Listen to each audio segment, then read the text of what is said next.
Our next speaker is Justine Simon, Head of Culture at the Mayor of London's office, right here. Cool, thank you. Okay, I'm just going to quickly talk about culture in London. We've been talking about what makes a city tick. A few of the projects we did last year for the Olympics to tell that story, hopefully tell that story to the world, and then finally to put it in a global context and just give you a few insights into the kinds of things we've been talking about with colleagues in other major global cities around the world. So this is one of my favourite quotes. Life without art would be a series of emails from Grace and Perry. And London without art, without music, theatre, design, fashion, museums and clubs wouldn't really be London. But the character of the capital is constantly changing. Hundreds of years ago it looked a bit like this, and the docks and the phrase, the big smoke, have disappeared. But now it's increasingly about art, creativity, ideas, innovation. And actually, it's interesting what you were saying about polling. When we run polling in London, consistently, I've been doing this job for 10 years, and consistently 7 out of 10 people say that culture is a big reason why they either live here, they visit here, they come to work here. And when you put that into context, London is one of the most visited cities on the planet. It's about 15 million people come here every year, and they spend about 10 billion quid. So culture starts to be this really significant ingredient economically too. Just on the statistics, creative industries is worth about 19 billion to the London economy. We're the third biggest film production centre in the world. By the close of today, London Fashion Week will have done about £100 million of orders, and 32,000 people have gone to see a theatre show tonight. But statistics aside, much of the value is kind of intangible. It's about the buzz, it's about the storytelling, and also human experience. And just to talk a little bit about the Olympics, all host cities, when they get the Olympics, they talk about the global spotlight. You know, what is the story we're going to tell the world when we host this great kind of sporting event? But how do you deal with that tactically? And as you can see there, that's the 100 metres in Barcelona, Beijing and Atlanta, and it all looks pretty much the same. And so what we tried to do in London is we tried to put some of the sporting events in our iconic locations, so Horse Guards Parade and over in Greenwich. And also my role in culture, we tried to also animate the city through culture as well and tell that story. So I'm just going to talk about 3 projects that we did in 2012 that try to do that. Storytelling through culture. So this is Crazy Elizabeth Streb. She's New Yorker, she's 60, and that's her in gold boots walking down City Hall. And her idea was to journey through the city and kind of bring to life the iconic and architecture of the city afresh. So that's her doing this terrifying walk down. She hadn't tested the boots out, and they were actually really slippy, and we couldn't do a dry run. So I was standing at the bottom in the state of kind of complete panic. Anyway, she did it. And then this is her crew diving off Millennium Bridge.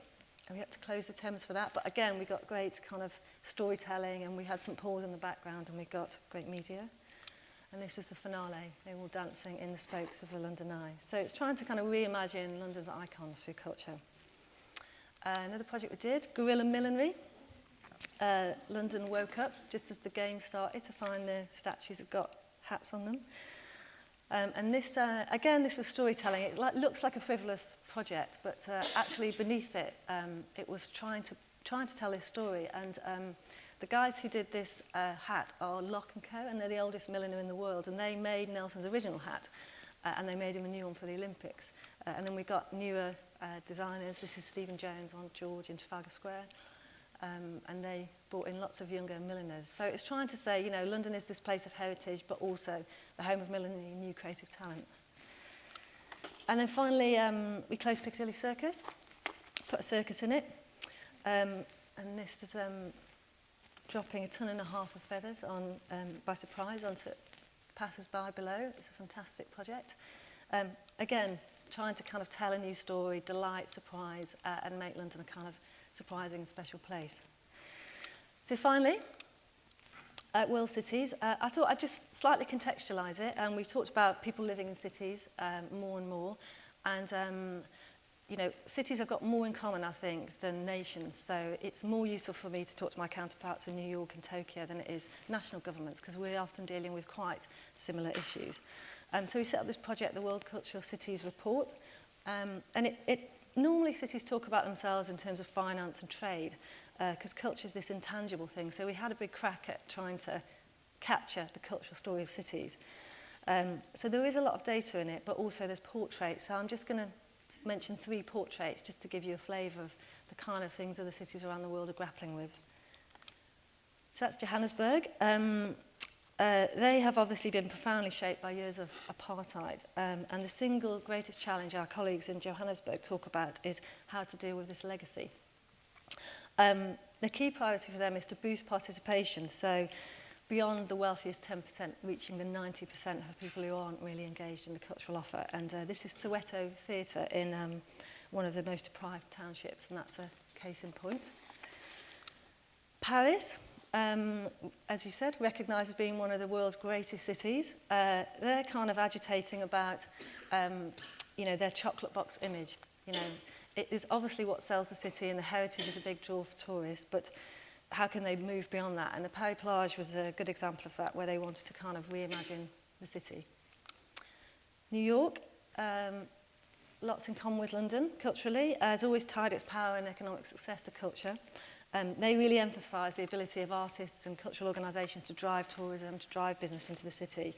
And they define themselves through cultural quarters, so Greenwich Village in the 50s and 60s, through to Williamsburg today.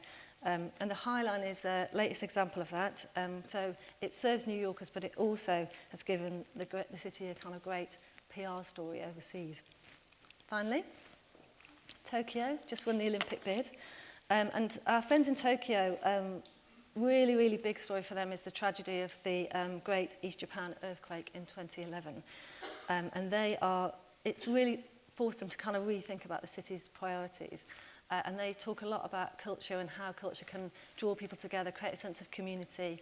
And now they've won the Olympic bid, and they're also thinking now how they can extend that in thinking into the Olympic bid. So the Olympics is not just a sporting event. It has that kind of unifying effect on the nation, which I think we are surprised the extent to which that happened in London, given how cynical we are. But it was hard to kind of fight it in the end, I think. That's it.